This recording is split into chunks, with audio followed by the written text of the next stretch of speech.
అయ్యా 50 ఏళ్ళుగా కష్టపడి ఆర్టిస్ట్గా బతికాను. ఈ 3 సంవత్సరాల నుంచి ఎంతో కష్టం అందరికీ తెలుసు. చాలా ఇంటర్వ్యూలు ఇచ్చాను కానీ ఎవరు స్పందించలేదు. ఎలాగో ఇంతవరకు లాకొచ్చి ఇంకా కొన్ని ఊపిరితో ఉన్నాను. నా బిడ్డ కోసం నటి మాట్లాడలేను. ఎవరైనా కొంచెమైనా ఒక ఆర్టిస్ట్ బలవంతంగా విషయం తాగి చచ్చిపోతే మీకు మనశ్శాంతిగా ఉంటుందండి. ఇంతమంది హీరోలతో చేశాను, 300 సినిమాలు.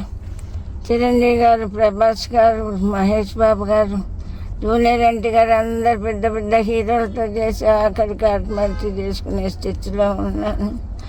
నేను కాదు, నా బిడ్డను కూడా చంపలేని పరిస్థితిలో ఉన్నాను.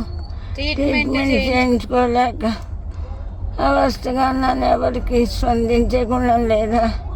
ఇలా ఆత్మహత్య పాలు చేస్తారా? ఒక ఆర్టిస్ట్ని అనాథగా చంపేస్తారా? ఎవరి మనసు కరగదా? ఎవరికైనా ఈ విషయం తెలుసా తెలీదా? తెలియజేయండి అని కోరుకుంటున్నానండి.